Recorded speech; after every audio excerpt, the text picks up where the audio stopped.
ஓம் சாந்தி 27/8/2024 காலை முரளி. ஓம் சாந்தி. பாப்தாதா மதுபன். சிவத்தந்தை பிரம்மா தந்தையோட உடல் அவதரித்து நமக்காக ஆசிரியராகி பாடம் எடுக்க வந்திருக்கிறாரு. நம்மளாம் இறைமானவர்கள். ஆத்மா விமானி நிலையிலிருந்து பகவானுடைய மகா வாக்கியத்தை கேட்கலாம். பாபா சொல்கிறாங்க, இனிமையான குழந்தைகளே, உணர்வுள்ள நிலையிலிருந்து சைத்தன்ய நிலையிலிருந்து தந்தையை நினைவு செய்ய வேண்டும். சூன்ய நிலையில் செல்வது அல்லது தூங்கி விடுவது என்பது யோகா அல்ல சொல்லி பாபா சொல்கிறாங்க. நம்ம உணர்வோடு பாபாவை நினைக்கணும்.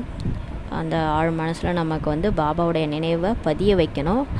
ஆனால் நம்ம சைத்தன்யமாக இருக்கணும், உணர்வுகளோடு இருக்கணும், தூங்கக்கூடாது, சூன்ய நிலையில் இருக்கக்கூடாது. சிலர் எண்ணங்களற்ற நிலைன்ட்டு கொண்டு போவாங்க. அந்த மாதிரியும் போகக்கூடாது. நம்ம பாசிட்டிவான எண்ணங்களை உருவாக்குறோம். பாபாவை பரந்தாமத்தில் ஆத்மான்னு உணர்ந்து அவரை நினைக்கிறோம். அது தூங்கி வஞ்சிக்கிட்டே கூட செய்யக்கூடாதுன்னு சொல்லி பாபா சொல்கிறாரு. அந்த மாதிரி செஞ்சிங்கன்னா அது யோகாவே அல்லன்னு சொல்லி பாபா சொல்கிறாரு. கேள்வி: கண்களை மூடிக்கொண்டு அமருவதற்கு உங்களுக்கு ஏன் தடை செய்யப்பட்டுள்ளது சொல்லி பாபா கேட்குறாங்க. எல்லா யோகமும் பார்த்திங்கன்னா கண்ணை மூடிட்டு செய்வாங்க. ஆனால் இங்கே நமக்கு ராஜ யோகம் மட்டும் பாபா கண்ணை திறந்து தான் செய்ய சொல்லியிருக்கிறாரு. ஏன்னு சொல்லி கேட்குறாரு. பதில்: ஒருவேளை நீங்கள் கண்களை மூடிக்கொண்டு அமர்ந்தால் கடையில் உள்ள அனைத்து பொருட்களும் திருடன் திருடி கொண்டு சென்று விடுவான். மாயை என்ற திருடன் புத்தியில் எதையுமே தாரணை செய்ய விடாது. கண்களை மூடிக்கொண்டு யோகாவில் அமர்ந்தால் தூக்கம் வந்துவிடும், தெரியாமலேயே போய்விடும். திருடு போவது தெரியாமலேயே போய்விடும் சொல்லி சொல்கிறாரு. நம்ம கண்ணை மூடிட்டு இருந்தோன்னா மாயா விதவிதமான காட்சிகளெல்லாம் கொண்டு நம்ம பாபாவை நினைக்க விடாமல் டைவர்ட் பண்ணிடும். தூக்கமும் வந்துடும். மாயா நம்மளை தூங்க வச்சிரும். அது கூட தெரியாமல் நம்ம தூங்கிடுவோம். அதனால் விழிப்புணர்வில் இருக்கும்போது கண்ணை திறந்துட்டு இருக்கும்போது நமக்கு எல்லாமே தெரியும். ஆனால் புத்தி மட்டும் பாபாவை நினைக்கிறோம். ஆனால் கண்கள் எதனாலும் பார்த்துட்டு இருந்தாலும் நம்ம புத்தி பாபாவை தான் பார்த்துட்ருக்கும். ஆகையால் கண்களை திறந்து கொண்டு அமருங்கள். காரியங்கள் செய்தாலும் சரி, புத்தியினால் தந்தையை நினைவு செய்ய வேண்டும். நம்மளது கர்மயோகி தானே. அதனால் கர்மா பண்ணிக்கிட்டே இருந்தாலும் நம்ம பாபாவை நினைவு செய்யணும்னு சொல்லி சொல்கிறாரு. அதுக்காக போய் ஒரு இடத்துல உட்காந்தே நான் நினைவு பண்ணணும் அப்படிலாம் கிடையாது. வீட்டை விட்டு வெளியே போகணும், காட்டுக்கு போய் உட்காந்துடணும் அவசியம் கிடையாது. நம்ம எங்கே இருந்தாலும் சரி கர்மா பண்ணிக்கிட்டே பாபாவை புத்தி மூலமாக நினைவு செய்யணும்னு சொல்கிறாரு. இதில் யோகாவிற்கான விஷயமே கிடையாது சொல்லி பாபா சொல்கிறாங்க. ஓம் சாந்தி. குழந்தைகளுக்கு ஆன்மீக தந்தை கூறுகின்றார், இவரும் குழந்தை அல்லவா? பிரம்மா பாபா கூட குழந்தை தான். தேகதாரிகள் அனைவருமே பாபாவுக்கு குழந்தைகள் தான். ஆக ஆன்மீக தந்தை ஆத்மாக்களுக்கு இப்போ கூறுகின்றார், ஆத்மா தான் முக்கியமானது. இதனை நன்றாக புரிந்து கொள்ளுங்கள். இங்கே தேகம் அழிஞ்சிரும், ஆத்மா தான் முக்கியமானது. இங்கே எதிரில் அமர்ந்திருக்கின்ற பொழுது சரீரத்திலேருந்து விடுபட்டு மறைந்திட வேண்டும் என்பது கிடையாது. பாபா சொல்கிறாரு, இங்கே பாபாவுக்கு முன்னாடி உட்காந்துருக்கும் போது நம்ம சரீரத்துலேருந்து அப்படியே பறந்து போய் அப்படியே மறைஞ்சிடணும் அப்படிலாம் கிடையாது. சரீரத்தில் இருந்த பொழுதும் சரீரத்திலேருந்து விடுபட்டு மறைந்து போய்விடுவது என்பது நினைவு யாத்திரைக்கான நிலையே கிடையாது சொல்லி பாபா சொல்கிறாரு. இங்கே விழிப்புணர்வுடன் அமர வேண்டும் சொல்லி பாபா சொல்கிறார். இப்போ பாபா மீட்டில் கூட நம்ம போய் உட்காரோம், அப்படியே பாபா நினைவில் அப்படியே அந்த சரீரத்திலேருந்து விடுபட்டு மறைஞ்சு போக வேண்டிய அவசியம் கிடையாது. அது நினைவு யாத்திரை கிடையாது. இங்கே விழிப்புணர்வோட ஆத்மா என்ற உணர்வோடு உட்காந்துருக்கணுன்றாரு. நடந்தாலும் காரியங்கள் செய்தாலும் எழுந்தாலும் அமர்ந்தாலும் தன்னை ஆத்மானு புரிஞ்சுக்கிட்டு தந்தையை நினைவு செய்ய வேண்டும் சொல்லி பாபா சொல்கிறாங்க.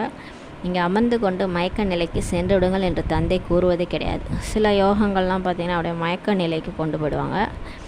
எல்லாருக்குமே ஒரு மயக்கம் மாதிரி வந்துடும். அந்த மாதிரி தூங்க வேண்டிய அவசியம் இல்லை, மயக்கமும் வர தேவையில்லைன்னு சொல்லி பாபா சொல்கிறார். இவ்வாறு பலர் அமர்ந்திருக்கும் பொழுதே மறைந்து விடுகின்றனர். நீங்கள் விழிப்புணர்வுடன் அமர வேண்டும் சொல்லி பாபா சொல்கிறாரு. மேலும் தூய்மையாகவும் ஆக வேண்டும். பாபாவை நம்ம விழிப்புணர்வோடு நினைக்கும் போது தான் நம்மளுடைய பாவங்கள் போகும். அப்போ தான் நம்ம தூய்மையாகவும் ஆக முடியுன்றாரு. தூய்மையின்றி தாரணையே ஏற்படாது. தூய்மை ஆகலைன்னா ஞானத்தினுடைய தாரணை புத்தியில் ஏற்படாது. யாருக்குமே நன்மை செய்ய முடியாது, யாருக்கும் சொல்லவே முடியாது. பாபா சொல்கிறார் பாருங்களேன், நம்ம தூய்மையானால் தான் நம்ம மற்றவங்களுக்கு நன்மையை செய்ய முடியும், மற்றவங்களுக்கு கூறவும் முடியும் இந்த ஞானத்தை. இப்போ பாபா சொல் பேச்சை நம்ம கேட்கலன்னு நினச்சிக்கோங்களேன், நம்ம சொல் பேச்சை யாருமே கேட்க மாட்டாங்க. இதுதான் இதில் ஒரு அதிசயமான விஷயம். என்னன்னு பார்த்தீங்கன்னா, நம்ம சொல்கிறத யாருமே கேட்க மாட்டாங்கன்னு பார்த்தீங்கன்னா, நம்ம ஒழுங்காக பாபாவுடைய ஸ்ரீமத் படி நடக்கலை, அவரை குருவை மதிக்கலைன்னும் போது நம்மளை பேச்சை யாருமே கேட்க மாட்டாங்க. இதுதான் நமக்கு கொடுக்குற பனிஷ்மெண்ட்டே. பாபா பெரிய பனிஷ்மெண்ட் இப்போவே கொடுத்துட்ருக்குறாரு, அது யாருக்குமே தெரியாது. நம்ம ஃபுல்லாக ஸ்ரீமத் படி நடக்கும்போது தான் நம்ம பேச்சை மற்றவங்க கேட்பாங்க. அதனால் பாபா சொல்கிறாரு, நீங்கள் தூய்மை ஆகாமல் யாருக்குமே நன்மை செய்ய முடியாது, யாருக்கும் சொல்லவும் முடியாது சொல்கிறார். தானே தூய்மையாக இருக்காமல் மற்றவர்களுக்கு கூறுவது என்பது பண்டிதராக ஆவதாகும் பாபா சொல்கிறார். நம்ம பாபாவுடைய கட்டளைகள் எதையுமே கடைப்பிடிக்காமல் நம்ம தூய்மை ஆகாமல் மற்றவங்களுக்கு போய் சொல்கிறது சாதாரண பண்டிதராக ஆகிறதுன்னு சொல்கிறாரு. அதி புத்திசாலிகளாகவும் ஆகக்கூடாது. பாபா சொல்கிறாங்க பாருங்களேன், அதி புத்திசாலி ஆகாதீங்க. பாபாவுக்கு எல்லாமே தெரியும், அவர் தர்மராஜாவும் இருக்கிறார். பிறகு அது உள்ளத்தை உறுத்தி கொண்டே இருக்கும். நீங்கள் அதி புத்திசாலியாக இருந்தீங்கன்னா நீங்கள் செய்கிற விஷயம் உங்கள் உள்ளத்துக்கு தானே தெரியும், மற்றவங்களுக்கு தெரியாது இல்லையா? அது உங்கள் உள்ளத்தை உறுத்திக்கிட்டே இருக்குன்னு பாபா சொல்கிறார்.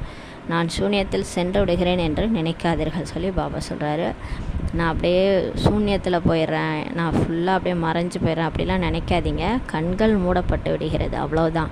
இது நினைவுக்கான நிலையே கிடையாது. இங்கே சைத்தன்ய நிலையிலேருந்து கொண்டு தந்தையை நினைவு செய்யணும், அதுதான் முக்கியம். உயிரோட்டமாக இருக்கணும், உணர்வோடு இருக்கணும். அப்போ பாபா நினைவு செய்யும் போது தான் பாவம் அழியும். நம்ம தூங்கிறது அந்த அப்படியே சூன்ய நிலையில் போயிடுது, அதெல்லாம் எண்ணங்களற்ற நிலையில் போகிறதுனால ஒன்றுமே நடக்காதுன்றாரு. தூங்குவது என்பது நினைவு கிடையாது பாபா சொல்கிறாரு.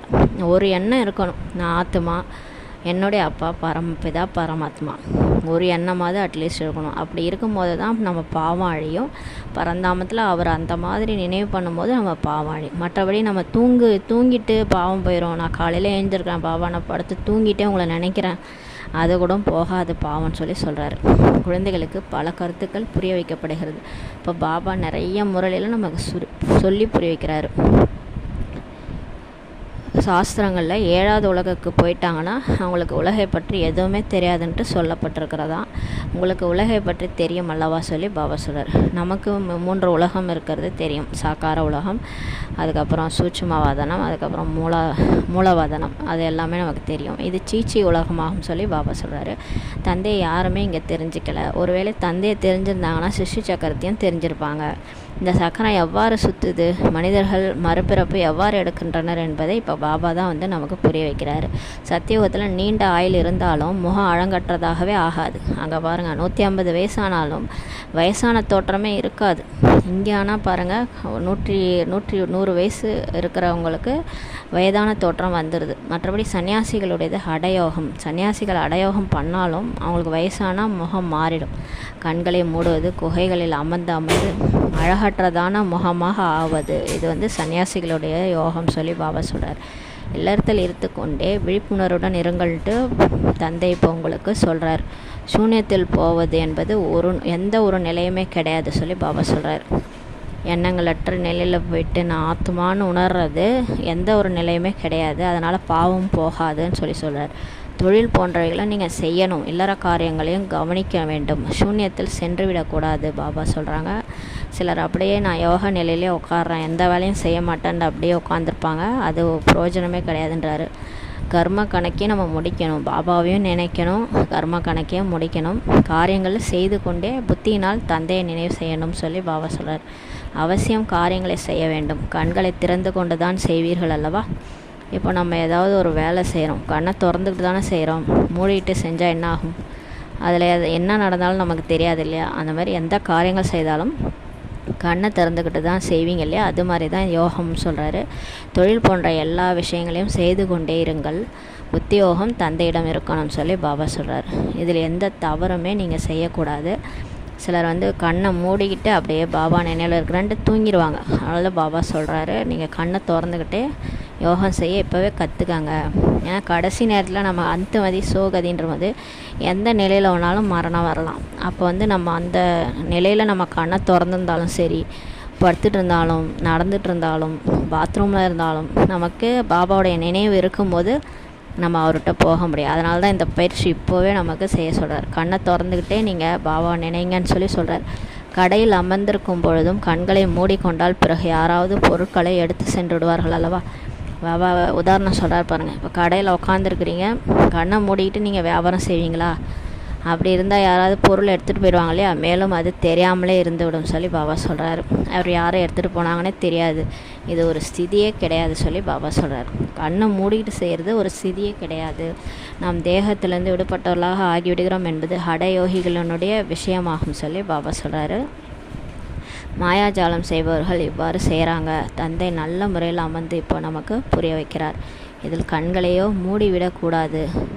மாயாஜாலம் செய்கிறவங்களாம் கண்ணை மூடிட்டு செய்கிறாங்க. ஆனால் இப்போ பாபா நமக்கு புரிய வைக்கிறாரு, கண்ணை மூடிவிடக்கூடாது சொல்லி பாபா சொல்கிறாங்க. எந்த உற்றார் உறவினர்களை நினைவு செய்து வந்தீர்களோ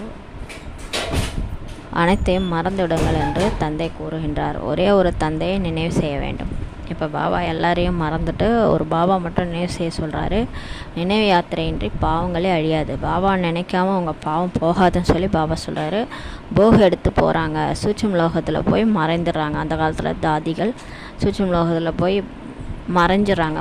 இங்கே அவங்களுக்கு சைத்தன்ய நிலையே இருக்காது. அங்கே போய்ட்டு அங்கே காட்சி பார்க்குறது அந்த மாதிரி போயிடுவாங்க. இதில் என்ன இருக்கிறது சொல்லி பாபா சொல்கிறாரு. எவ்வளோ நேரம் அங்கே இருப்பாங்களோ அங்கே பாவங்களே விநாசமே ஆகாது. அதனால் காட்சி பார்க்குறதுலலாம் ஆசை வைக்காதீங்கன்னு சொல்லி பாபா சொல்கிறாரு. சிவபாபாவை நினைவு செய்யவே முடியாது. அந்த மாதிரி காட்சியில் போகிறது, நம்ம அந்த ட்ரான்ஸில் போகிறதுனால நமக்கு பாபா நினைவு செய்ய முடியாது. ஞானமும் நம்ம காதில் விழாது. அப்போ நம்ம எப்படி நம்ம பாவம் போகும், ஞானமும் நம்ம புத்தியில் எப்படி ஸ்டோர் ஆகும், பாபாவின் முரளியும் நம்ம கேட்க முடியாது. ஆக நஷ்டமே ஏற்பட்டு விடுகிறது சொல்லி பாபா சொல்கிறாங்க. ஆனால் நாடகத்தில் இதுவும் பதிவாயிருக்குது. இருந்தாலும் இந்த பார்ட்டும் சில பேருக்கு நாடகத்தில் பதிவாயிருக்கு. அதனால தான் அவங்க போகிறாங்கன்னு சொல்லி சொல்கிறாரு. அவங்க மேலேயும் தப்பு இல்லை. பிறகு முரளி கேட்குறாங்க. அதனால தான் பாபா சொல்கிறாரு, செல்லுங்கள், உடனே வந்து விடுங்கள். பாபா இருந்தாலும் சொல்கிறாரு, குழந்தைகளே டான்ஸில் போங்க, போய் வேடிக்கை பாருங்கள். சொர்க்கத்தை பார்க்குறாங்க, சூட்சுமவதனத்தில் எல்லாத்தையும் பார்க்குறாங்க. இருந்தாலும் போயிட்டு உடனே வந்துடுங்க, அமர்ந்துடாதீங்கன்னு சொல்லி சொல்கிறாரு. விளையாடுறது போன்றவர்களை பாபா நிறுத்தி விட்டார். ஆரம்பத்தில் காட்சிகள் நிறைய காமிச்சார் பாபா. போக போக அந்த விளையாட்டுகளெல்லாம் பாபா நிறுத்திட்டார். இதுவும் சுற்றுவது வலம் வருவது போன்றதாக ஆகிவிடுகிறது அல்லவா. இது ஊரை சுற்றுறது, வளம் வர்றது அந்த மாதிரி ஆகிடுது இல்லையா. அதனால் அதெல்லாம் விட்டுருங்கன்னு சொல்லி சொல்கிறார். பக்தி மார்க்கத்தில் தான் சுற்றுவது வளம் வருவது அதிகமாக இருக்கும். நம்ம பக்தியில் பாருங்கள், கோயில் கோயிலாக சுற்றுவோம், வளம் வருவோம், அந்த சாமி கூட வளம் வரும். அதெல்லாம் பக்தியில் தான் அதிகமாக இருக்கும். ஏனெனில் இருள் மார்க்கம் அல்லவா. பக்தி மார்க்கம் ஒரு இருள் மார்க்கம். இங்கே நம்ம வெளிச்சத்துக்கு வந்துட்டோம் இல்லையா. மீரா கூட தியானத்தில் வைகுண்டத்திற்கு சென்று போய் பார்த்துட்டு வந்தார். அது யோகாவோ அல்லது படிப்போ கிடையாது சொல்லி பாபா சொல்கிறார். மீராவுக்கு காட்சி கிடைச்சிது, வைகுண்டத்தில் கிருஷ்ணரை பார்த்தாங்க. அது பாபா நினைவு செய்கிறது. ஆத்மாவை பரமாத்மாவை நினைவு செய்கிறதும் கிடையாது, ஞானம் படிக்கிறதும் கிடையாது. அவர் சத்கதி அடைந்தாரா என்ன? சரி, அதனால் மீராவுக்கு ஜீவன் முக்தி கிடைச்சிதா? எதுவுமே கிடைக்கல இல்லையா.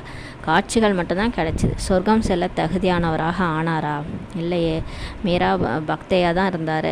சொர்க்கத்துக்கு போகிறதுக்கு கூட தகுதியாக ஆகலை. பல பிறவிகளின் பாவங்கள் அவருக்கு அழியவில்லைன்னு சொல்லி சொல்கிறார். முற்றிலும் கிடையாது. பல பிறவிகளின் பாவங்கள் தந்தை நினைவின் மூலம்தான் அழியும். பாபா சொல்கிறார், யோகா பண்ணணும், ஞானம் கேட்கணும். இது ரெண்டில் தான் நமக்கு லாபம் இருக்குது. பாபாவை நினைக்கிறது மூலமாக தான் நமக்கு பாவங்கள் அழியும் சொல்லி பாபா சொல்கிறார். மற்றபடி காட்சி போன்றவைகள்னால் எந்த லாபமே கிடையாது சொல்லி பாபா சொல்கிறார். இது வெறும் பக்தி ஆகும். இந்த காட்சிகளுடைய விஷயம் பக்தியினுடைய விஷயம். நினைவும் கிடையாது, ஞானமும் கிடையாது சொல்லி பாபா சொல்கிறார். பக்தி மார்க்கத்தில் இதை கற்றுக் கொடுப்பவர்கள் யாரும் இல்லையெனில் சத்கதியும் அடைய முடியாது சொல்லி பாபா சொல்கிறார். எவ்வளவுதான் காட்சிகள் கூட ஏற்படலாம். ஆரம்பத்தில் குழந்தைகள் தானாகவே காட்சியில் போயிடுவாங்க. அப்புறம் பிரம்மா பாபா பார்க்கும்போதே கிருஷ்ணருடைய காட்சி, வைகுண்டத்தினுடைய காட்சி பார்த்து அப்படியே ட்ரான்ஸில் போயிடுவாங்க. அம்மா பாபா கூட போனது கிடையாது. பிரம்மா பாபாவுக்கு மட்டும்தான் ஆரம்பத்தில் ஸ்தாபனை மற்றும் விநாசத்தின் காட்சிகள் ஏற்பட்டது. ஆனால் அம்மாவுக்கு அது கூட ஏற்படலை. அதுக்கப்புறம் பிரம்மா பாபாவுக்கு எந்த ஒரு காட்சிகளும் ஏற்படவில்லை. நான் யாரையும் அனுப்புவது கிடையாது சொல்லி பாபா சொல்கிறாரு. பாபா இவரது கயிறை இழுத்து கொள்ளுங்கள் என்று அமர வைத்து கூறிவிட்டேன். பிரம்மா பாபா சொல்கிறாரு, நான் யாரையும் காட்சி பார்க்கறதுக்காக ட்ரான்ஸ்லாம் அனுப்புறது கிடையாது. நான் சொல்லுவேன் பாபாட்ட, சிவபாபா இவங்க கயிறை இழுத்துக்கங்கன்னு சொல்லி சொல்லுவேன், அவ்வளோதான் சொல்லி சொல்கிறார். பாபா நினைவில் அவங்களுக்கு ஞானம் சொல்லும்போது அவங்க காட்சியில் போயிடுறாங்க. அதனால் இது பிரம்மா பாபாவுக்கும் இந்த விஷயத்துக்கும் சம்மந்தம் கிடையாது. அதுவும் நாடகத்தில் இருந்தால்தான் கயிறும் இழுப்பார். நாடகத்தில் இருந்தால் தான் சிவபாபா கூட அவங்களுடைய கயிறை பிடிச்சி இழுப்பார், இல்லையெனில் கிடையாது சொல்லி பாபா சொல்கிறாரு. பல சாட்சாத்காரங்கள் கூட ஏற்படுகின்றன. எவ்வாறு ஆரம்பத்தில் பல காட்சிகள் செய்தனரோ கடைசியிலும் அது மாதிரி காட்சிகள் செய்வர் சொல்லி பாபா சொல்கிறாரு. வேட்டையாடப்பட்டது இறந்துவிடும், வேட்டைக்காரனுக்கு குஷி ஏற்பட்டுவிடும். இது கடைசி நேரம் சொல்லி சொல்கிறார். கடைசியில் விநாசத்தின் சமயத்தில் நிறைய பேருக்கு காட்சிகள் கிடைக்கும். அப்போ மிருகம்லாம் இறந்துடும், வேட்டைக்காரனுக்கு கொண்டாட்டம் சொல்லி பாபா சொல்கிறார். அவர்கள் அனைவரும் சரீரம் விட்டு விடுவர். மற்றபடி உலகத்தில் எல்லாரும் கொசு கூட்டம் மாதிரி சரீரம் விட்டுருவாங்க. சரீர சகிதமாக யாரும் சத்தியுகத்திற்கோ இல்லை சாந்தி தாமத்திற்கோ போக முடியாது. சரீரத்தை தூக்கிட்டு யாரும் சொர்க்கத்துக்கோ பரந்தாமத்துக்கோ போக முடியாது. எல்லோரும் இங்கே சரீரம் விட்டு தான் ஆகணும்னு சொல்லி பாபா சொல்கிறார். எவ்வளோ மனிதர்கள் இருக்கிறாங்க, எல்லாருமே அழிஞ்சிருவாங்கன்னு சொல்லி பாபா சொல்கிறாரு. பிரம்மாவின் மூலம் இந்த ஆதி சனாதன தேவதா தர்மம் இப்போ ஸ்தாபனை ஆகிட்டு இருக்குது. குழந்தைகளாக நீங்கள் ஊர் ஊராக சென்று எவ்வளோ சேவை செய்கிறீங்க. தன்னை ஆத்மானு புரிஞ்சுக்கிட்டு பாபாவை நினைவு செய்யுங்க என்பதை மட்டும் நீங்கள் சொல்கிறீங்க. சன்னியாசிகள் ராஜயோகம் கற்பிக்கும் அளவுக்கு தெரிஞ்சிருக்கல. அவங்களுக்கு இந்த ராஜயோகத்தை பற்றி சன்னியாசிகளுக்கு தெரியாது. ஆத்மானு புரிஞ்சிருக்கிறாங்க, ஆனால் கடவுள் யாருன்னே அவங்களுக்கு தெரியாது. பிரம்மத்தை தான் கடவுள்னு நினச்சிட்ருக்குறாங்க. அவங்க எப்படி போய் தன்னை ஆத்மானு பரமபிதா பரமாத்மா அவர் எப்படி இருக்கிறாரு, யாராக இருக்கிறாரு, எந்த இடத்துல இருக்கிறாருன்றதை அவங்களால சொல்லவே முடியாது இல்லையா. அவங்களுக்கு உண்மையான ராஜயோகம் தெரியாது. தந்தையை தவிர ராஜயோகம் வேறு யார் சொல்லி கொடுக்க முடியும்னு சொல்லி பாபா சொல்கிறார். குழந்தைகளாகி உங்களுக்கு இப்போது தந்தை ராஜயோகத்தை சொல்லி கொடுத்துட்ருக்கிறார். பிறகு ராஜ்யமே உங்களுக்கு கிடைச்சிரும்னு சொல்லி பாபா சொல்கிறார். ராஜயோகம்ன்றது ராஜா ஆகக்கூடிய யோகம். கர்மேந்திரியங்களை அடக்கி ஆத்மா இந்த கர்மேந்திரியங்கள், சம்ஸ்காரங்கள், மனசு, புத்தி மற்றும் இந்த மாயையின் மீது ராஜ்யம் செய்து எப்படின்னா சிவனுடைய ராஜயோகம் மூலமாக இந்த ராஜ்யத்தின் மூலமாக நமக்கு உலக ராஜ்யமே கிடைச்சிடும்னு சொல்லி பாபா சொல்கிறார். நீங்கள் அளவற்ற சுகத்தில் இருப்பீங்க. பிறகு அங்கே நினைவு செய்ய வேண்டிய அவசியமே இருக்காது. எப்போ நீங்கள் ராஜ்யத்தில் போயிடுறீங்களோ அப்போ சுகம் அதிகமாக இருக்கும். அங்கே நீங்கள் பாபா நினைக்க வேண்டிய அவசியமே இருக்காது. துளி அளவு கூட உங்களுக்கு துக்கமே இருக்காதுன்னு சொல்லி பாபா சொல்கிறார். உங்களுடைய ஆயுள் கூட 150 வயசு அதிகமாக இருக்கும். உடலும் ஆரோக்கியமாக நோயற்றதாக இருக்கும். 150 வருடம் வரை முகம் தோற்ற பொலிவோடு அழகாக இருக்கும். இங்கே எவ்வளோ துக்கம் இருக்குது பாருங்கள். தந்தை துக்கத்திற்காகவே விளையாட்டை இப்போ உருவாக்கிட்டுன்றார் என்பதெல்லாம் கிடையாது. பாபா கடவுளே உட்காந்து இந்த மாதிரி துக்கமான ஒரு உலகத்தை படைக்கலை.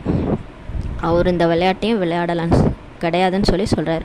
இது சுகம், துக்கம், வெற்றி, தோல்விக்கான விளையாட்டு போன்றவை. இது அழிவற்றதாகும் சொல்லி பாபா சொல்கிறார். இந்த எல்லா விஷயங்களையும் சன்னியாசிகள் அறிந்திருக்கவில்லை எனில் பிறகு எப்படி புரிய வைக்க முடியும்? இந்த விஷயங்கள்லாம் சன்னியாசிகளுக்கு தெரியாது. அப்புறம் அவங்க மற்றவங்களுக்கு எப்படி புரிய வைப்பாங்க? இது ஒரு விளையாட்டு, சுகம் துக்கத்துக்கான விளையாட்டு. இது கடவுளே உருவாக்கியிருக்கிறாரு. இந்த விஷயம்லாம் அவங்களுக்கு தெரியாது. அவர்கள் பக்தி மார்க்கத்தின் சாஸ்திரங்களை படிக்கக்கூடியவர்கள். தன்னை ஆத்மான்ட்டு புரிஞ்சுக்கிட்டு தந்தை நினைவு செய்யுங்கள்ட்டு உங்களுக்கு இப்போ சொல்லப்படுகிறது சொல்லி பாபா சொல்கிறார். அந்த சன்னியாசிகள் ஆத்மானு உணர்ந்து பிரம்மத்தை நினைவு செய்கிறாங்க. தந்தையை நினைக்கிறதில்ல. தந்தை எப்படி இருக்கிறாரு, எந்த மாதிரி இருக்கிறாருன்ட்டு அவங்களுக்கு தெரியாது. அவங்க பிரம்மத்தை வெட்ட வெளியே நினைவு செய்கிறாங்க. பிரம்மத்தையே பரமாத்மான்னு நினைக்கிறாங்க. பிரம்ம ஞானிகளாக அவங்க இருக்கிறாங்கன்னு சொல்லி பாபா சொல்கிறாரு. உண்மையில் பிரம்மம் என்பது வசிக்கும் ஒரு இடமாகும் சொல்லி பாபா சொல்கிறார். வசிக்கிற இடத்த போய் பரமாத்மான்னு சொல்லிட்டாங்கன்னு சொல்லி பாபா சொல்கிறார். அங்கு தான் ஆத்மாக்களாகிய நீங்கள் கூட இருக்கிறீங்க. பிரம்மலோகன்றது ஒரு வசிப்பிடம். அங்கே தான் ஆத்மாக்கள் வசிக்கிற இடம். நம்ம எல்லாருமே அங்கே தான் வசிக்கிறோம்னு சொல்லி பாபா சொல்கிறார். அதிலேயே ஐக்கியமாகிடும்ன்ட்டு அவங்க சொல்கிறாங்க. நான் பிரம்மத்தோடு கலந்துருவேன்னு சொல்லி சொல்கிறாங்க. மற்றபடி யாரும் அங்கே கலந்துறது கிடையாது. அது நம்முடைய வீடு. அங்கே போய் தான் நம்ம நடிப்பை முடிச்சுட்டு அங்கே இருப்போம்னு சொல்லி சொல்கிறார். அவர்களது முழு ஞானம் தலைக்கீழானதாகும். சன்னியாசிகளுடைய ஞானம் தலைக்கீழானது சொல்லி பாபா சொல்கிறார். இங்கே எல்லையற்ற தந்தை குழந்தைகளாக உங்களுக்கு இப்போ கற்பிக்க வந்திருக்கிறார். பகவான் 40,000 ஆண்டிற்கு பிறகு வருவார்ன்ட்டு அவங்க சொல்கிறாங்க. பக்தியில் கலியுகம் 40,000 வருடம். களி முடிஞ்சு கலியுக புருஷன் குதிரை மேலே வருவார், கடவுள் வருவாருன்ட்டு நினச்சிட்ருக்குறாங்க. இதுதான் அஞ்ஞான இருள்ன்ட்டு பாபா சொல்கிறாரு, கூறப்படுகிறது. தந்தை கூறுகின்றார், புது உலக ஸ்தாபனை மற்றும் பழைய உலக விநாசம் செய்பவன் நான் தான் சொல்லி பாபா சொல்கிறார். நான் தான் புது உலகத்தை ஸ்தாபனை செய்கிறேன், பழைய உலகத்தை விநாசம் செய்கிறேன். நான் ஸ்தாபனை செய்து கொண்டிருக்கிறேன், விநாசம் இப்போ எதிரில் இருக்கிறதுன்னு சொல்லி பாபா சொல்கிறார். ஸ்தாபனை காரியம் முடியும் போது விநாசம் நடந்துடும். இப்போது நீங்கள் சீக்கிரமாக செய்யுங்கள் சொல்லி பாபா சொல்கிறாரு. நம்ம சீக்கிரமாக ஸ்தாபனை காரியத்தில் ஈடுபட சொல்கிறார். தூய்மை ஆகுங்கள், அப்போது தான் பாவன உலகுக்கு போவீங்கன்னு சொல்லி பாபா சொல்கிறார். இதுவோ பழைய தமோ பிரதானமான உலகமாகும் சொல்லி பாபா சொல்கிறார். இது ரொம்ப மோசமான உலகம்.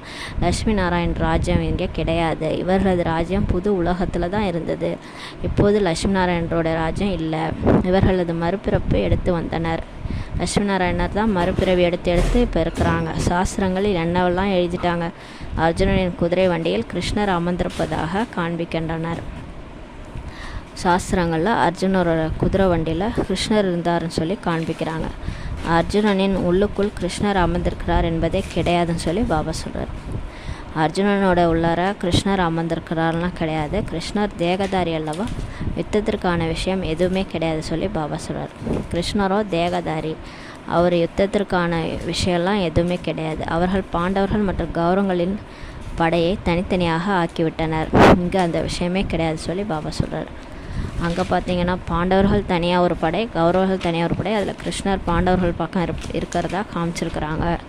ஆனால் இங்கே நமக்கு படையெல்லாம் எதுவும் கிடையாது. இங்கே பாண்டவர்கள்ன்றவங்க இப்போ கடவுளை தெரிஞ்சுக்கிட்டவங்க, கௌரவர்கள் கடவுளை தெரிஞ்சுக்காதவங்க. இங்கே அந்த விஷயம்லாம் கிடையாது சொல்லி சொல்கிறார். இந்த பக்தி மார்க்கத்தில் அநேக சாஸ்திரங்கள் இருக்கின்றன. சத்தியுகத்தில் இந்த மாதிரி சாஸ்திரங்கள்லாம் இருக்காது. அங்கே ஞானத்தின் பிராப்தியாக ராஜ்யம் மட்டும் கிடைக்கும்னு சொல்லி சொல்கிறாரு. அங்கே சுகமே சுகம்தான் இருக்கும். பக்தி அங்கே சொர்க்கத்தில் சுகமே சுகமாகத்தான் இருக்கும்னு சொல்லி பாபா சொல்கிறார். தந்தை புது உலகை இப்போது ஸ்தாபனை செய்கிறாள் என்றால் புது உலகில் அவசியம் சுகம் இருக்கும் அல்லவா சொல்லி பாபா சொல்கிறார். பழைய கட்டடத்தை போய் தந்தை கட்டுவாரா என்ன? கடவுள் உலகத்தை படைக்கும் போது பழசாக படைப்பாரா என்ன? கடவுள் புது கட்டிடத்தை தான் படைக்கின்றார். பாபா தந்தையாக நமக்கு புது உலகத்தை தான் படைக்கின்றார். அது எல்லையற்ற கட்டிடமாகும் சொல்லி பாபா சொல்கிறார். இவர் புது உலகை உருவாக்கக்கூடியவர். இதுதான் சதோ பிரதானம் என்று கூறப்படுகிறது சொல்லி பாபா சொல்கிறாரு.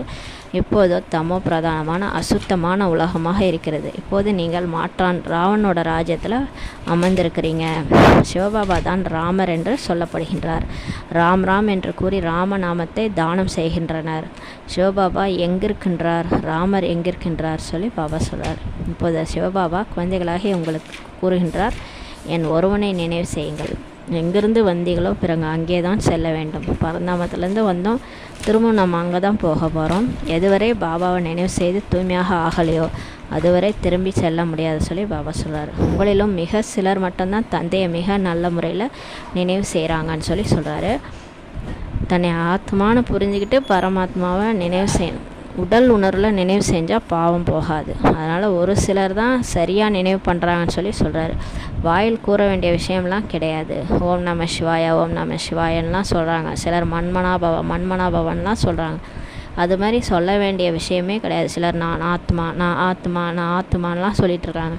அந்த மாதிரி வாயினால் கூட எதுவுமே சொல்ல தேவையில்ல. பாபா என்னுடைய பாபான்னு கூட மனசுக்குள்ளே சொல்லிக்கிட்டா போதும். அதை கூட வெளியில் கூட சிலர் சொல்கிறாங்க. நிறைய பேருக்கு நினைவு செய்ய தெரியல. பக்தியில் ராம் ராம் என்று வாயில் கூறுகின்றனர். பக்தியில் தான் அந்த மாதிரி எல்லாத்தையும் வாயின் மூலமாக பஜனை பாடுவாங்க, வாய் மூலமாக சொல்லிகிட்ருப்பாங்க, ராம் ராம் சொல்லுவாங்க. யாராவது சொல்லலைன்னா இவங்க நாஸ்திகன்ட்டு சொல்லிடுவாங்கன்னு சொல்லி சொல்கிறாரு. எவ்வளவு சப்தத்தோடு இப்போ பாடுறாங்க பாருங்கள், பஜனையெல்லாம் பாடுறாங்க. மரம் எந்த அளவுக்கு பெரிதாக இருக்கிறதோ அந்த அளவுக்கு பக்தியின் சடங்குகளும் அதிகரிச்சுட்டே போகிறது சொல்லி சொல்கிறாரு. இப்போ கூட பக்தி அதிகமாக ஆகிற மாதிரி தானே இருக்குது. விதை எவ்வளவு சிறியதாக இருக்கும் பாருங்கள். பாபா சின்னதாக இருக்கிறாரு, விதை சிறியதாக இருக்குது. ஆனால் மரம் என்னவோ பெருசாக இருக்கு இல்லையா? உங்களுக்கு எந்த பொருட்களுமே தேவையில்லை, எந்த சப்தங்களும் கிடையாது. நமக்கு பிக்கியான பிறகு நமக்கு எந்த பொருளும் தேவையில்லை. சம்பிரதாயம் சாங்கியம் எதுவும் தேவையில்லை. நமக்கு சப்தம் போட்டு இங்கே எதுவுமே சத்தம் போட்டு காமிக்கணும்னு எந்த அவசியமே இல்லை. அமைதியாக பாபாவை நினைவு செஞ்சால் போதும். தன்னை ஆத்மான்ட்டு புரிஞ்சுக்கிட்டு என்ன நினைவு செய்யுங்கள் சொல்லி பாபா சொல்கிறாரு. வாயினால் எதுவும் கூற வேண்டாம். லௌகீக தந்தையும் குழந்தை புத்தியினால் நினைவு செய்கிறது. இப்போ பாருங்கள், சாதாரண அப்பா அம்மா இருக்கிறாங்க, எப்படி நினைவு செய்து குழந்தை அப்பா அப்பான்னு சொல்லிகிட்டா இருக்குது, அப்பா அப்பான்னு நினைவு பண்ணிக்கிட்டா இருக்குது குழந்தை இல்லை இல்லையா? சாதாரணமாக அப்பாவை நினைவு செய்து இல்லையா, எங்கள் அப்பா வருவார் என்னை கூப்பிட்டு போவார்னு. அது மாதிரி தான் இங்கேயும் ஆத்மாக்களின் தந்தை யார் என்பதை இப்போது நீங்கள் தெரிஞ்சிருக்கிறீங்கன்னு சொல்லி பாபா சொல்கிறாரு. ஆத்மாக்கள் அனைவருமே சகோதரர்கள் தான். நாம் எல்லோருமே உலகத்தில் ஒரு தந்தையினுடைய குழந்தைகள். ஆத்மாவிற்கு வேறு எந்த பேருமே கிடையாது சொல்லி பாபா சொல்கிறாரு. ஆத்மானா ஆத்மா தான், அதுக்கு வேறு பேரே கிடையாது. மற்றபடி அது சரீரம் எடுக்கும்போது தான் அதோட பேர் மாறிட்டே இருக்குது சொல்கிறாரு. சரீரம் போயிட்டு அவங்க இறந்துட்டாங்கன்னா கொண்டு போய் புதைச்சிட்றாங்க. அதுக்கப்புறம் அந்த பேரோட யூஸே இல்லை பாருங்களேன். ஆத்மா போயிடுது, அந்த சரீரம் அழிஞ்சிடுது, அப்புறம் அந்த பேருக்கான வேலையே கிடையாது. ஆத்மா தான் சொல்லி சொல்கிறாரு. ஆத்மாவை தான் நடிக்குது, சரீரத்தினுடைய பேர் தான் மாறுதுன்னு சொல்கிறாரு. அவரும் பரமாத்மா ஆவார். ஆனால் பரமாத்மா அவர் மறுபிறப்பில் வர்றதில்லை. அவர் எப்போவுமே பரமாத்மா தான். அவரோட பெயரும் எப்போவுமே சிவன் தான் சொல்லி சொல்கிறார். அவருக்கு என்று சரீரமே கிடையாது. எனக்கும் சரீரம் இருந்தால் மறுபிறப்பில் வர வேண்டியிருக்கும் என்று இப்போ பாபா சொல்கிறார். அவரும் மறுபிறப்பில் எடுக்கிற மாதிரி இருந்தால் அப்புறம் நம்மளெல்லாம் யார் காப்பாற்றுறது? பிறகு உங்களுக்கு யார் சத்கதி கொடுப்பார் சொல்லி பாபா கேட்குறார். பக்தி மார்க்கத்தில் என்னை நினைவு செய்கின்றனர். லிங்க வடிவில் பக்தி மார்க்கத்தில் பாபா தான் எல்லோரும் நினைவு செய்கிறாங்க. பல சிலைகள் பக்தியில் இருக்குது. எல்லாருலேயும் பரம்பொருளை தான் தேடுறாங்க. எப்போது நீங்கள் நரகவாசிலேருந்து சொர்க்கவாசியாக ஆகிறீர்கள் அல்லவா? பிறப்பு எடுத்ததோ நரகத்தில் தான், இறப்பதோ சொர்க்கத்திற்காக சொல்லி பாபா சொல்கிறார். நம்ம பிறந்தது நரகத்தில் தான், விகாரியாக தான் பிறந்தோம். ஆனால் இப்போ பாபா நம்மளை தத்தெடுத்து நம்மளை ராமணனாக ஆக்கியிருக்கிறாரு. இப்போ நம்ம இறக்க போகிறது சொர்க்கத்திற்காகன்னு சொல்லி சொல்கிறார். சொர்க்கம் செல்வதற்காக இங்கே நீங்கள் வந்திருக்கிறீங்க. யாராவது மேம்பாலம் கட்டுகின்றாங்கன்னா முதல்ல அடிக்கல் நாட்டு விழா கொண்டாடுவாங்க இல்லையா, பிறகு மேம்பாலம் கட்டுவாங்க. இப்போ சொர்க்கத்திற்கான அடிக்கல் நாட்டு விழா தந்தை இப்போ செய்து விட்டார். இப்போது ஏற்பாடாகி கொண்டிருக்கிறது. அயல்நாட்டில் கட்டப்பட்ட கட்டிடங்கள் தயாராக கிடைக்கின்றன சொல்லி பாபா சொல்கிறார். இப்போ அயல்நாட்டில் தான் பாருங்கள், டைரெக்டாக கட்டிடம் கட்டிட்டு அது அப்படியே தயாராக இருக்குதுன்னு சொல்லி சொல்கிறாரு.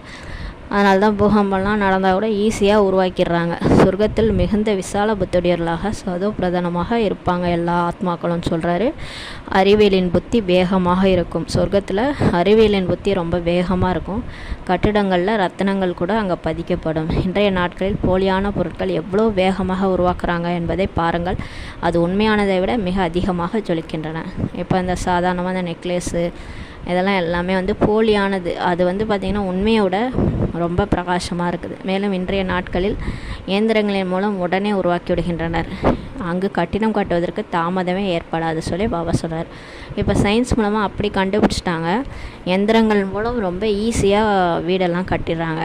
அங்கே கூட அப்படி தான், சொர்க்கத்தில் கட்டிடம் கட்டுவதற்கு தாமதமாகாது. சுத்தப்படுத்துவதற்கு கூட காலதாமதம் ஏற்படும். ஆனால் இந்த உலகத்தை தூய்மைப்படுத்துறதுக்கு காலதாமதம் ஏற்படும். தங்க துவாரகை சமுத்திரத்திலிருந்து வெளிப்படும் என்பதெல்லாம் கிடையாது. அப்படி கிடையாது. விநாசத்தின் போது கீழே இருந்து துவாரகை மேலே வரும் அப்படிலாம் கிடையாது. புதுசாக உருவாக்கிக்கலாம் அப்படின்னு சொல்லி சொல்கிறார். ஆக தந்தை இப்போ சொல்கிறாரு, நன்றாக சாப்பிடுங்கள், குடியுங்கள், பாபா மட்டும் நினைவு செய்தால் போதும். தந்தையை மட்டும் நினைவு செய்தால் போதும். பாவங்கள் விநாசமாகிவிடும். வேறு எந்த உபாயமே கிடையாது. பாவம் போகிறதுக்கு வேறு எந்த உபாயமும் கிடையாது. போய் கங்கையில் குளிச்சா போகுமா? போகாது. பல பிரிவுகளாக இந்த கங்கை குழிகள் தான் நீங்கள் செய்து வந்தீங்க. ஆனால் யாருமே ஜீவன் முக்தியை அடைந்ததே கிடையாது சொல்லி சொல்கிறார். இது வரைக்கும் பாப்புலேஷனே குறையிலையே.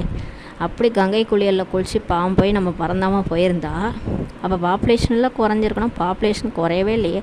எங்கேருந்து தான் மக்கள் வந்துக்கிட்டே இருக்கிறாங்க தெரியலையே. இங்கே தூய்மை ஆவதற்கான யுக்தி இப்போ பாபா தான் சொல்கிறாரு. நான் தான் பதித்த பாவனன்ட்டு இப்போ தந்தை சொல்கிறார். ஹே பதித்த பாவன் பாபா வாரங்கள்ட்டு நீங்கள் தான் என்ன ஆயிடுச்சிங்க. நம்மை தூய்மை செய்யுங்கள் என்று நீங்கள் அழைத்தீர்கள். நாடகம் முடிவடைந்துவிட்டால் பிறகு அனைத்து நடிகர்களும் மேடைக்கு வர வேண்டும். படைப்பரும் வந்துவிட வேண்டும். அந்த சினிமாவில் பார்த்திங்கன்னா கடைசியாக முற்றும் போடும்போது எல்லா நடிகர்களும் வந்துடுவாங்க, டைரக்டரும் வந்துடுவார். அது மாதிரி இங்கேயும் பாபாவும் வந்துடுவார். எல்லா நடிகர்களும் நம்ம மேடை மேலே தான் இருப்போம்னு சொல்கிறாரு. அனைவரும் வந்து விடுற அளவா இதுவும் அவ்வாறு தான். அனைத்து ஆத்மாக்களும் வந்துவிட்டால் பிறகு திரும்ப செல்ல வேண்டியிருக்கும். மேலே பரந்தாமத்துலேருந்து நடிகர்களாக ஆத்மாக்கள் அவங்க நடிப்பை முடிச்சிட்டாங்கன்னா எல்லோரும் திரும்பி போகணும்னு சொல்லி சொல்கிறார். இப்போது நீங்கள் தயாராகவில்லை. இப்போ நம்மளோ கர்மாதித்த நிலை அடையலை, தயாராகலை. கர்மாதித்த நிலை அடையவில்லை எனில் பிறகு விநாசம் எப்படி ஏற்படும் சொல்லி பாபா கேட்குறாரு. நீங்கள் எல்லாரும் கர்ம கணக்குகளை முடித்து கர்மாதித்த நிலை அட்லீஸ்ட் பிகேஸாவது அடைஞ்சாதான் விநாசமே ஏற்படும் சொல்லி சொல்கிறார். புது உலகிற்காக படிப்பு கற்பிப்பதற்காகவே இப்போ தந்தை வந்திருக்கின்றார். அங்கு காலன் கிடையவே கிடையாது. சொர்க்கத்தில் காலன்லாம் கிடையாது. டைம் வந்துடுச்சு போயிட்டாங்க அப்படின்லாம் சொல்ல மாட்டாங்க. யாருக்கும் மரணன்றது ஏற்படாது. அவங்களாகவே அந்த உடலை விட்டு வேறு ஒரு உடல் எடுப்பாங்க டைம் வரும்போது. ஆனால் காலன் அங்கே கிடையாது, மரணமே கிடையாது. நீங்கள் இங்கே காலன் மீது வெற்றி அடைகிறீங்க. நம்ம எப்படி வெற்றி அடைகிறோம்? யோக பலத்தின் மூலமாக மரணத்தின் மீது வெற்றி அடைகிறோம். இங்கே எல்லோரும் கதறிட்டு உயிரை விடுவாங்க. நம்ம சந்தோஷமாக இந்த உடலை விட்டு காட்சி கிடைக்கும், நான் சொர்க்கத்துக்கு போகிறேன்ட்டு சந்தோஷமாக இந்த உடலை விட்டுட்டு போவோம். வெற்றி அடைய செய்கிறது யார்? நம்மளை யார் வெற்றி அடைய செய்கிறாங்க? காலனுக்கெல்லாம் காலன் சிவபாபா வந்திருக்கிறாரு. டைம் வந்தால் ஒருத்தரை தான் கூட்டிகிட்டு போவோம். ஆனால் சிவபாபா வந்தால் எல்லாரையும் ஒட்டுமொத்த உலகத்தையும் காலி பண்ணி கூட்டிகிட்டு போயிடுவார். அதனால தான் அவருக்கு பேர் காலனுக்கெல்லாம் காலன், மகா காளேஸ்வர். அவர் தான் நம்மளை மரணத்தின் மீது வெற்றியடைய செய்கிறார். அவர் எத்தனை பேரை தன் கூடவே அழைத்து போகின்றார். நீங்கள் குஷியாக போகிறீங்க. கடைசியில் கொசு கூட்டம் மாதிரி எல்லாரையும் கூட்டிகிட்டு போகிறாரு. ஆனால் நம்ம இந்த உடலை விட்டு குஷியாக போவோம்னு சொல்லி சொல்கிறார். அனைவரின் துக்கங்களையும் தூரமாக்குவதற்காக இப்போது தந்தையே வந்திருக்கின்றார். அதனால் அவருக்கு மகிமை பாடுறாங்க. துக்கத்திலேருந்து என்னை விடுவிங்க கடவுளேன்னு சொல்லி கூப்பிட்றாங்க. சாந்தி தாமம் சுகதாமத்திற்கு அழைத்து செல்லுங்கள். ஆனால் இப்போது பாபா சொர்க்கத்தையே உருவாக்கி கொண்டிருக்கிறார் என்பது மனிதர்களுக்கே தெரியாது. நீங்கள் சொர்க்கத்திற்கு சென்ற பின் அங்கே மரம் மிகவும் சிறியதாக இருக்கும். சொர்க்கத்தில் இவ்வளோ பாப்புலேஷன் இருக்காது. 9 லட்சம் பேர் தான் இருப்பாங்க. அப்புறம் விருத்தி அடைஞ்சிக்கிட்டே போகும். இப்போது மற்ற எல்லா தர்மங்களும் இருக்குது. அந்த ஒரு தர்மம் ஆதி சனாதன தேவதா தர்மம் மட்டும் இல்லை. பெயர், உருவம், ராஜ்யம் எல்லாமே மாறிடுச்சு. முன்பு இரட்டை கிரீடம், பிறகு ஒற்றை கிரீடம் உடையவராக இருப்பாங்க. சோம்நாத் கோயில் கூட கட்டியிருக்கின்றனர் எனில் எவ்வளோ செல்வம் இருந்திருக்கும். எல்லாத்த விட மிகப்பெரிய கோயிலே சோம்நாத் கோயில் தான். அதை கொள்ளையடிச்சிட்டு போயிட்டாங்க. கஜினி முகமது 17 முறை படையெடுத்து கொள்ளையடிச்சிட்டு போயிருக்கிறாரு. இதெல்லாம் நமக்கு தெரியாது. தந்தை இப்போ சொல்கின்றார், நீங்கள் பல மடங்கு பாக்கியசாலியாக ஆகிறீங்க. ஒவ்வொரு அடியிலும் தந்தையை நினைவு செய்துகிட்டே இருந்தீங்கன்னா பல மடங்கு சேர்ந்து கொண்டே போகும் சொல்கிறாரு. இந்த அளவுக்கு வருமானம் தந்தையை நினைவு செய்வதனால்தான் ஏற்படுகிறது. பிறகு இப்படிப்பட்ட தந்தையை நீங்கள் நினைவு செய்வதற்கு ஏன் மறக்கிறீங்க? பாபாவை நினச்சா பல மடங்கு வருமானம் ஏன் நினைக்க மாட்டீங்கன்னு கேட்குறாரு. எந்த அளவுக்கு தந்தையை நினைவு செய்வீங்களோ, சேவை செய்வீங்களோ, அந்த அளவுக்கு உயர்ந்த பதவி அடைவீங்க. பாபாவை நினைக்க தான் நமக்கு சக்தி கிடைக்கும். ஞான வாழ்வில் கூர்மை ஏற்படும் போது நம்ம சொல்கிறத மற்றவங்க கேட்பாங்க. பாபா சொல்கிறத நம்ம கேட்டு ஃபாலோ பண்ணும்போது, ஸ்ரீமத் படி நடக்கும்போது மற்றவர்களுக்கு நம்ம மீது கவர்ச்சி ஏற்படும். நம்ம சொல்கிற வார்த்தைகள் அவங்களுக்கு அம்பு மாதிரி தைக்கும். சேவையும் நடைபெறும். அந்த அளவுக்கு உயர்ந்த பதவி நீங்கள் அடைவீங்கன்னு பாபா சொல்கிறார். நல்ல குழந்தைகள் நாளடைவில் கீழே விழுந்துடுறாங்க. முகத்தை கருப்பாக்கிட்டா செய்த வருமானம் எல்லாமே அழிஞ்சு போயிடும் பாபா சொல்கிறார். நிறைய நல்ல குழந்தைகள் பாபா 108 வருவாங்கன்னு நினச்சவங்க கூட நாளடைவில் கீழே விழுந்துடுறாங்க, முகத்தை கருப்பாக்கிறாங்கன்னு பாபா சொல்கிறார். மிக உயர்ந்த லாட்டரியை இழந்துடுறாங்கன்னு பாபா சொல்கிறாரு. நல்லது. இனிமேல் இனிய தேடி கண்டெடுக்கப்பட்ட செல்ல குழந்தைகளுக்கு தாயும் தந்தையுமான பாப்தாதாவின் அன்பு நினைவுகள் மற்றும் காலை வணக்கம். ஆன்மீக குழந்தைகளுக்கு ஆன்மீக தாய் தந்தை நமஸ்தே. நம்ம ஆன்மீக குழந்தைகள் ஆன்மீக தாய் தந்தைக்கு நமஸ்தே. தாரணைக்கான முக்கிய சாரம். ஃபர்ஸ்ட் பாயிண்ட்டு, இல்லறத்தை பராமரித்து கொண்டே புத்தியோகம் தந்தை இடத்துல வைக்க வேண்டும். தவறு செய்யக்கூடாது. தூய்மையின் தாரணையின் மூலம் தனக்கும் அனைவருக்கும் நன்மை செய்ய வேண்டும். தூய்மையாக இருந்து நமக்கும் நன்மை செஞ்சுக்கணும், மற்றவங்களுக்கும் இந்த ஞானத்தை சொல்லி புரிய வச்சு நன்மை செய்யணும்னு பாபா சொல்கிறாங்க. 2வது பாயிண்ட்டு, நினைவு யாத்திரை மற்றும் படிப்பில் தான் வருமானமே ஏற்படுகிறது. காட்சி பார்க்கறது, சுற்றுறது போன்றதெல்லாம் அதனால் எந்த லாபமும் கிடையாது. எவ்வளோ முடியுமோ விழிப்புணர்வுடன் இருந்து தந்தையை நினைவு செய்து தனது பாவங்களை விநாசம் செய்ய வேண்டும் பாபா சொல்கிறாங்க. வரதானம். சிறந்த நினைவு மூலமாக சிறந்த ஸ்திதி மற்றும் சிறந்த வாயுமண்டலத்தை அமைத்து கொண்டு விடக்கூடிய அனைவரின் சகயோகி, ஒத்துழைப்பு அளிப்பவர் ஆவீர்களாக. எங்கே இருந்தாலும் நம்மளுடைய நினைவு பாபாவுடைய நினைவாக இருக்கணும். சிறந்த சிரேஷ்டமான ஸ்திதியில் இருக்கணும். அதன் மூலமாக நம்மளோட வாயுமண்டலமும் அந்த மாதிரி இருக்கணும், சிரேஷ்டமாக இருக்கணும். அந்த மாதிரி இருந்துச்சுன்னா எல்லோருடைய சகயோகியாக நீங்கள் ஆவீங்கன்னு பாபா வரதானம் கொடுக்குறாரு. யோகம் என்பதன் அர்த்தமே சிரேஷ்ட நினைவு. சிறந்த நினைவில் இருக்கிறது தான் சிறந்த ஸ்மிருதி. நான் சிரேஷ்ட ஆத்மா, சிரேஷ்ட தந்தையினுடைய குழந்தை ஆவேன். இது கூட பெரிய ஸ்மிருதி தான், நினைவு தான் சொல்கிறாரு. இப்போ ஏற்பட்ட ஸ்மிருதி இருக்கும்போது ஸ்திதி சிரேஷ்டமானதாக ஆகிவிடுகிறது. சாதாரணமாக ஆத்மான்னு நினச்சிட்டு சாதாரண ஒரு மனித உணர்வில், தேக உணர்வில் இருக்கும்போது அந்த வாயுமண்டலம் சாதாரணமாக இருக்கும். இதே நீங்கள் நான் ஆத்மா, சிரேஷ்டமான ஆத்மா, நான் பாபாவுடைய சிரேஷ்ட தந்தையினுடைய குழந்தைன்னு நினைக்கும் போது அந்த வாயுமண்டலமே சிரேஷ்டமானதாக ஒரு மூர்த்தியாக நீங்கள் தெரியுறீங்க. நீங்கள் இருக்கிற இடமே ஒரு கோயில் மாதிரி ஒரு வைப்ரேஷன் வருது. அது சிரேஷ்டமானதாக ஆயிடுதுன்னு சொல்கிறாரு. சிரேஷ்ட ஸ்திதியினால் சிரேஷ்ட வாயுமண்டலம் இயல்பாக அமைகிறது. நம்மளுடைய சிரேஷ்ட ஸ்திதியினால் நம்மளோட வீட்டினுடைய வாயுமண்டலம் கூட சிரேஷ்டமாக உருவாகுதுன்னு சொல்கிறாரு. அது எதனாலனா பாபாவுனுடைய ப்ரெசன்ஸ்னால், பாபாவை நினைக்கிறதுனால அந்த மாதிரி இருக்குது. அது அநேக ஆத்மாக்களை தன் பக்கம் ஆகர்ஷிக்கிறது. அந்த மாதிரி நீங்கள் இருக்கும்போது உங்களை நோக்கி நிறைய பேர் வராங்கன்றாரு. எங்கெல்லாம் ஆத்மாக்களாகி நீங்கள் யோகத்திலிருந்து கர்மம் செய்கிறீங்களோ அங்கே இருக்கும் சூழ்நிலை வாயுமண்டலம் மற்றவர்களுக்கு கூட ஒத்துழைப்பு கொடுக்கிறது. அப்பேற்பட்ட சகயோகி ஆத்மாக்கள் தந்தைக்கும் உலகிற்கும் பிரியமானவர்களாக ஆகிடுறாங்கன்னு பாபா சொல்கிறாங்க. அந்த மாதிரி யாரெல்லாம் சகயோகியாக இருக்கிறாங்களோ, ஒத்துழைப்பு கொடுக்குறாங்களோ, அவங்க பாபாவுக்கும் பிரியமானவங்க, உலகத்துக்கே பிரியமானவர்களாக ஆகிடுறாங்கன்னு பாபா சொல்கிறாரு. ஸ்லோகன். ஆடாத நிலை என்ற ஆசனத்தில் அமரும் பொழுது தான் ராஜ்யத்தின் சிம்மாசனமே கிடைக்கும். பாபா சொல்கிறாங்க, நம்மளுடைய நிலை ஆடாத அசையாத நிலையாக இருக்கணும், அங்கதன் மாதிரி இருக்கணும். ஆத்மான்ற சீட்டில் எப்பவுமே உட்காந்துருக்கணும். நீங்கள் சீட்டை விட்டு இறங்கிட்டிங்கன்னா நீங்கள் கர்மேந்திரர்களுக்கு அடிமையாகிடுவீங்க. அப்போ உங்களால் ராஜ்ய சிம்மாசனத்தில் உட்கார முடியாது.